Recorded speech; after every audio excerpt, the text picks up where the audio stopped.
It's no secret that many engage with Pokemon cards primarily from the lens of collecting. While playing the game is a vital part of what makes the card so interesting, there's no denying the long-running and fervent scene of people all vying for the coolest collection. And while a near mint first edition base set Charizard is certainly valuable, it's the sort of card that anyone could have gotten their hands on with a bit of luck. Today we'll be going over cards from the late 90s era Pokemon that are truly among some of the rarest cards the game has ever seen.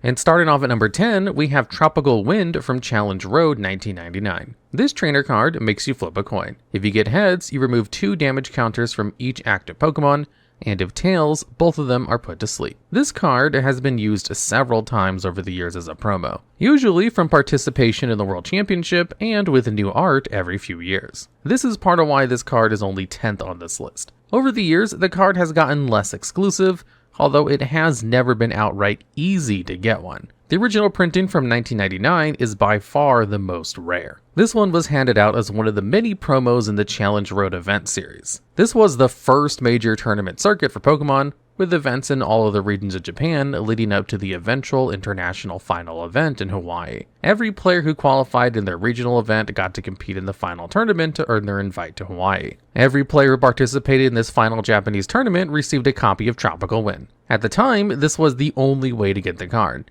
and with 64 competitors from each region, there were 576 players who received a copy of Tropical Wind. And this card was tournament legal at the time, and even considered playable in the right strategy. This only added to the allure and demand of the card. 10 more copies of the card were given away in a magazine lottery, bringing the total population of the original Tropical Wind printing to a maximum of 586 in circulation. While there are easier to find printings of Tropical Wind, even with the same art as the original, that does little to diminish the actual rarity of this first printing. Only the best players in Japan in the earliest days of the game were able to earn a copy, and those who did were even able to leverage it for some actual advantage in tournaments, including the upcoming international event that they were competing to play in. Which, speaking of, coming in at number 9, we have Tropical Mega Battle Exeggutor. This Exeggutor has 80 HP and has 1 attack, Stomp. This attack costs 2 colorless energy and attacks for 20 damage, although if you win the coin flip that comes with the attack, it'll deal an extra 10 damage.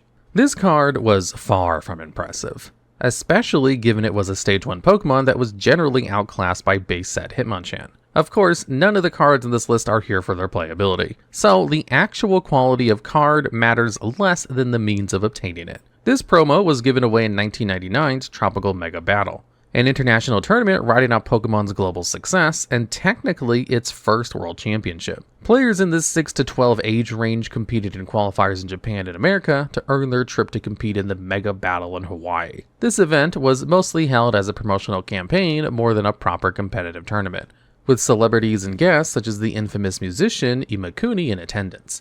Japanese players had a distinct advantage, considering that Fossil had not yet released in English yet, and thus only Japanese players had access to those cards. As mentioned in the previous entry, this included unique promos like Tropical Wind that American players couldn't have access to. Despite a lopsided tournament format, the event itself generated a good bit of buzz, and more importantly, for our topic today, had some unique prizing for both placing well and even just making it to the Mega Battle in the first place. This Exeggutor promo, the first card to have its text printed in both English and Japanese on the same card, was given to competitors on the second day of the event. The card's artwork was drawn by Koichi Uyama, one of the original designers of the card game, and one of the featured guests at the Mega Battle. The Exeggutor card even features Uyama in the artwork in the bottom right-hand corner, specifically in his Dr. Uyama persona he dressed up as during the Mega Battle event. While the main prize for the winners was a series of medals, this was, at the time, one of the most exclusive cards in the entire game. That status lasted for only a few months, however. The card was reprinted as a media insert promo a few months later in Pokemon Card Official Magazine Trainers Volume 3. This reprint is nearly identical to the Mega Battle version, with the key difference being the magazine promo was printed on glossy cardstock, whereas the original promo was on standard Pokemon cardstock. Bilingual Exeggutor then saw another reprint in 2016 in Evolutions, making it by far the easiest card to obtain an official printing of on this list. While there's only about 50 of the original Exeggutors, The fact that it received not one, but 2 reprints makes the original scarcity feel a little less impactful, especially since the magazine insert version is almost just as old. If you've ever collected trading cards, you know how long the usual process takes. You buy a box, rip open the packs, find a few good cards, send them out for grading, then wait weeks before you can finally sell or trade them. Arena Club takes the entire process and makes it instant. When you open one of the digital slap packs, it's like opening a mystery pack of already graded cards right on your screen. You can see what's inside each pack ahead of time and the odds of pulling the best cards, so there's no guesswork. I've been using Arena Club myself, and it's some of the most fun I've had collecting in a long time. Ripping packs, building out my online showroom, and watching my collection grow instantly. Each slap pack starts at around $25, and some have cards worth 20 times that amount. When you open a pack, you immediately get an offer of what your card is worth. You can hold on to it, have it shipped to you, or just cash it out on the spot. It's simple, transparent, and way faster than doing everything the old school way. It really feels like the future of collecting. It gives you the childhood thrill of opening packs, but without all the waiting or mailing. I use Arena Club, and you should too. Right now, you can get 20% off your first slap pack or card purchase by going to arenaclub.com/thedexlogs and using the code thedexlogs. And at number 8, we have Magikarp from the Tamamushi University Hyper Test Contest. This Magikarp has 30 HP and 2 attacks. The first is Trickle, which requires 1 water energy and does 10 times the number of heads you get after flipping 2 coins. The second, and far more notable attack, is Dragon Rage, which costs 2 water energy to do 50 damage, assuming you don't flip 8 tails within 2 coin flips. While inconsistent, the novelty factor of having a Dragon Rage Magikarp is the key selling point of the card beyond the means of obtaining it. The reason it even has Dragon Rage in the first place is because it represents the mascot of the fictional Tamamushi University, which, if localized, would essentially be Celadon City University. This college mascot was a Magikarp to draw a parallel between the growth through study and a Magikarp becoming a Gyarados. A famous elementary schooler magazine called Shogakukan Learning Magazine ran a promotional event centered on the fictional Pokemon College to encourage kids to study, and of course buy magazines. Readers were encouraged to complete the Tamamushi University entrance exam by mailing in their answers to the test in the magazine. Those who succeeded were sent back an acceptance letter and were allowed to enter into the later tests. From there was a professor exam with harder questions and actual prizes, including enamel pins and other small merchandise. Those who got perfect scores were even given a unique Magikarp in their Gen 1 Pokemon game of choice that had the move Dragon Rage. This school mascot Pokemon was such an alluring prize, it was reused as the final prize for the most difficult of Shogakukan's exams, the Hyper Test. This much harder exam to become a Hyper Professor was limited to a point where only a maximum of 1,000 applicants could even pass. However, it's believed, given the difficulty of the test and diminishing returns on entrance as less people were eligible for each test in the first place, that the contest likely didn't even reach the maximum 1,000 winners. Each person who passed and became Hyper Professor was given one of the Dragon Rage Magikarp cards, as well as a variety of other goodies and certificates. There's no way to be certain just how many of the Tamamushi University Magikarps entered circulation in the first place, let alone how many survived being owned by young children in the late 90s. Less than 1,000 individual copies of the card is undeniably quite rare, but this was a nationwide event with a chance for almost anyone to earn the card if they were there at the time, and had a bit of study material.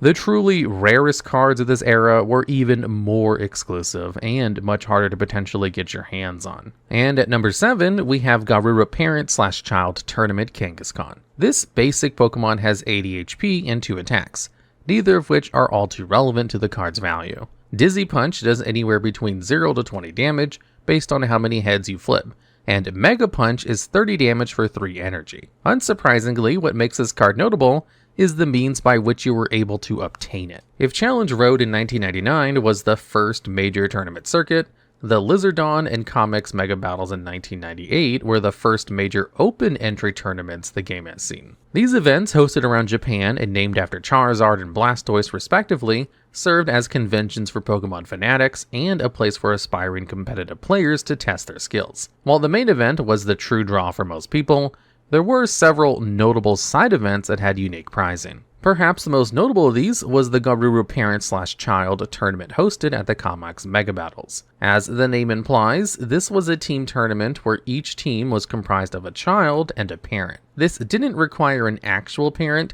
as the minimum age for the parent player was only 16. These teams played in a 4-round tournament, with the team with the most wins at the end of the event receiving 2 copies of the Kangaskhan, one for each player. Given that much of the focus at these events was pushed towards the main tournament, and that half the promos were directly given to children, it's no surprise this has proven to be a rather scarce promo to find, especially in good condition. It's estimated that throughout all of the Comics Mega Battles held that year, there were about 50 at the least to 100 at the most Kangaskhan trophy cards given out. And as for cards that could be considered near mint, there's only about 12 of those verified to even exist. Considering this features art from none other than Ken Sugimori, and is by far the rarest version of a rather popular Gen 1 Pokemon, it's no surprise that a graded copy sold for over $100,000 at auction. And at number 6, we have the original number 1 trainer card. This card does not have any functional rules text,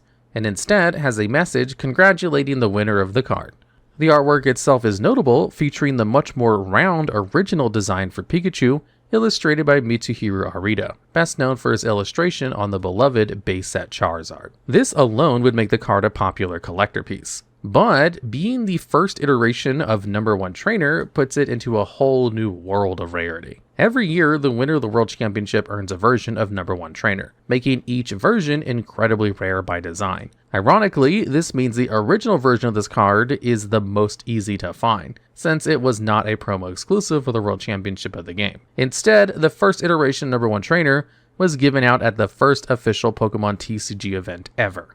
This event was held a year before the Lizardon and Comics Mega Battles, and notably was not open entry to the public, nor did it have skill-based qualifiers. Instead, all 1,000 spots of the event were given away by raffle through CoroCoro magazine. Those lucky competitors were allowed to enter the event, meaning that nearly everyone who competed had suboptimal deck lists, missing key cards, or final stages for evolution lines. Only one of the winning deck lists from that weekend-long event even registered any copies of Bill, one of the best trainer cards of the era. And even that list only ran 2 copies of the card. While it was far from the most competitive field of players, it was still the first proper tournament the game had seen. Only 4 copies of number 1 trainer were handed out that weekend, each enshrined in their own glass trophy case. With only 4 copies given out, this card could arguably rank even higher on this list. The only problem is nearly identical number 1 trainer cards were also given out to winners of the main event of the Lizardon Comics Mega Battles, which introduced dozens more into circulation.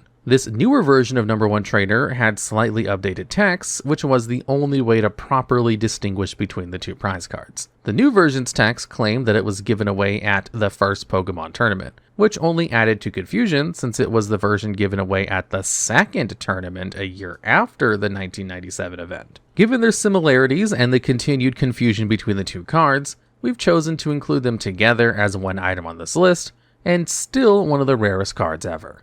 And at number 5, we have the Pokemon Snap Photo Contest cards. These were 2 different contests with near identical structure and pricing, one through CoroCoro magazine and the other via a Nintendo TV show called 64 Mario Stadium. Both contests required players to play through Pokemon Snap to try and find impressive or funny shots of their favorite Pokemon. Players could take their cartridge to a kiosk at a convenience store to print sticker sheets of their photos. By sending a postcard with your details and one of your photo stickers to the contest hosts, people across Japan were able to compete to have their snapshot turned into a proper card. Both contests had 5 winners, meaning 10 different cards were produced. Each winner was given an envelope with 15 or 20 copies of their card, depending on which contest they won. This was the only way these Pokemon Snap cards were ever distributed, meaning that these are among the most exclusive cards ever printed in Pokemon. Most of the ones that have sold at auction were sold by Yuichi Kono, one of the former leads of Pokemon TCG who has a private collection, including extra copies of several infamous old promos. These 10 promos are all so elusive that it's hard to rank any above the others, especially since most confirmed online sales originate from Yuichi Kono's collection of extras. Some of the promos, like the Charmander, are confirmed to have a higher circulation, with the original winner having given away all but 5 of his, and eventually selling another. Others have proven much more elusive, such as the Magikarp, which has only ever seen a single one hit the market. Despite how publicized both contests were, these cards were widely known about, yet concentrated entirely in the hands of the winners. This made them quite the chase cards for hardcore collectors. There is exactly one other Pokemon Snap card, a Pikachu used as a magazine insert. This is not to be confused with the contest winner Pikachu card, which doesn't even have a recorded sale. The magazine insert is a rather cool collector piece in its own right, but the contest Pikachu and the other 9 Pokemon Snap cards like it are among the hardest cards to ever add to a collection. And at number 4, we have Disco Charizard. This unreleased test print of base set Charizard is easily one of the most bizarre items on this list. At a glance, it might just look like a strange counterfeit Charizard from base set, especially considering the multi-dotted pattern that stretches over the entire artwork's background. There was no direct confirmation this printing even existed, until grading company CGC conducted extensive testing under infrared and UV lights in 2022. Not much is known about these cards, except for that they seem to have been made after base set was released in the States. As such, it is likely these were trials for new foil treatment to potentially introduce. Beyond its distinct foil pattern, which gave the treatment its name, the disco printing notably is missing several key details of the card, such as energy symbols and the Charmeleon in the evolution stage box. This is not uncommon with test prints, as they'd often add in more details with further iterations to focus on certain aspects of the template with each pass. Disco cards are also found mostly typically with squared edges, since many of the ones that do exist in circulation are harvested from whole sheets from the printer that never got properly cut in the factory. Without even an official reason for why they exist, the Disco test prints will likely go down as some of the most enigmatic cards ever printed for Pokemon. And with both the sheer scarcity of test prints in circulation and the rise of sophisticated counterfeits, it is essentially impossible to say how many copies of any Disco card actually exist. While this spot could arguably go to any of the Disco Pokemon, base set Charizard's fame and popularity have skyrocketed to being by far the most desirable of the bunch. And then coming in at number 3, we have Illustrator. This is likely the most infamous card on this list, and also another non-functional card. It has a unique card type, Illustrator, instead of Trainer, and is intended entirely as a trophy as opposed to any actual card. This trophy was given out for art contests held in CoroCoro magazine. There were 3 different contests over the course of the promotion, each of which offering to turn the winner's illustration into official card art for the Pokemon game. Unlike the Pokemon Snap promos, these winning illustration cards were actually widely available for collectors via the vending machine promos. This meant that, even though each winner received 20 copies of their own card, that was not the rare and valuable prize of the competition. Instead, the Illustrator card was the real draw, with each finalist receiving one as a thank you present for their work. This card featured unique art of Pikachu by the very artist who had designed the Pokemon in the first place, meaning that for those who wanted to collect all things Pikachu, it was perhaps the ultimate chase card. Over the course of these 3 contests, only 39 Illustrator cards were ever given out. And while there are a few confirmed extras and private collections of people involved with the card game at the time, it is unlikely there's even as much as 50 of these cards that ever existed. While it's not the most scarce Pokemon card ever printed, it is undoubtedly the most sought after. Its notoriety led to the largest value Pokemon transaction ever, with someone paying over 5 million USD to win a graded copy of the card at auction. The rarity of the card is compounded by how sentimental it is proven to the winners, with many artists like the creator of the winning Mr. Mime art having held on to theirs ever since winning back in the 90s. The weight of the $5 million should arguably earn it the top spot, but despite that value, there are cards that are technically rarer, just without as much attention on them or as recent of sales to help drive hype or break any records. And at number 2, we have number 1 trainer from Challenge Road in 1999. While we covered the first number 1 trainer card earlier, we also noted it was far from the most exclusive.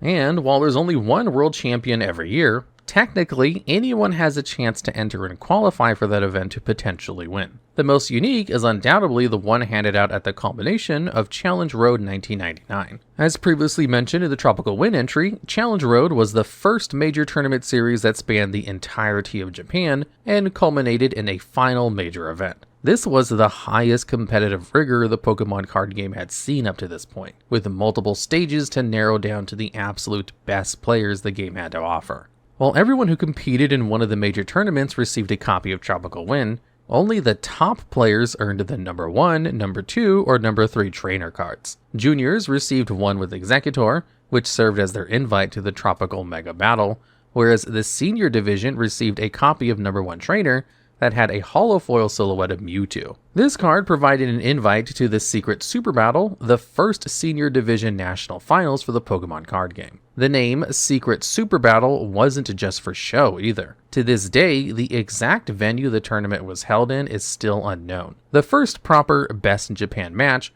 only received a sparse print media coverage and has been mostly forgotten by the Pokemon community at large. As such, the number 1 trainer card that served as an invitation to this exclusive event is one of the lesser known rarities the game has. While it has not sold for anywhere near the value of the card like Illustrator, there are also far less copies of it on the market than even that card. It is believed that only 9 copies of this card exists, for each first place winner from each region of Japan. While the Secret Super Battle also invited the second and third place finalists, it is the first place version of the card that is the most sought after and thus most valuable.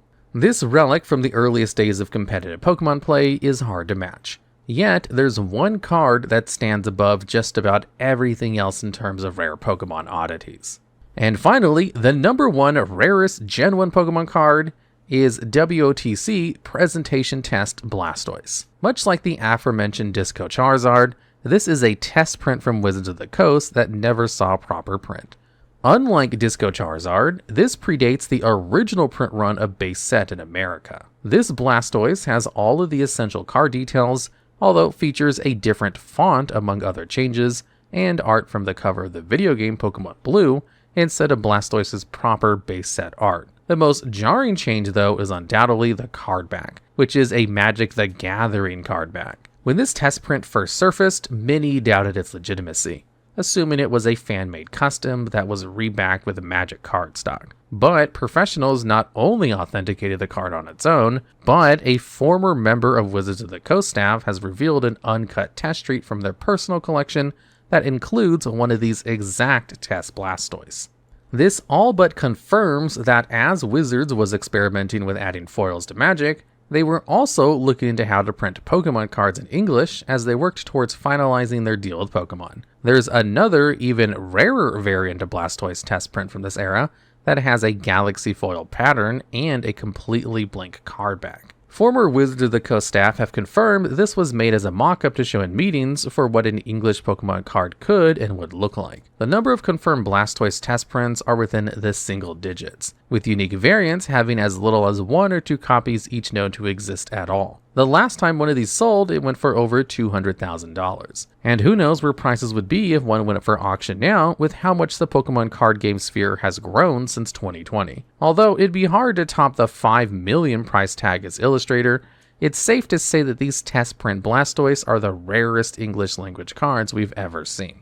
Illustrator is known to have at least 40 other copies that exist. Meanwhile, it'd be debatable if there were ever even more than 10 copies of these early WotC Blastoise at all. It's hard to get much rarer than that. And the only question is, how many copies are hiding in someone's private collection not having seen the light of day for decades?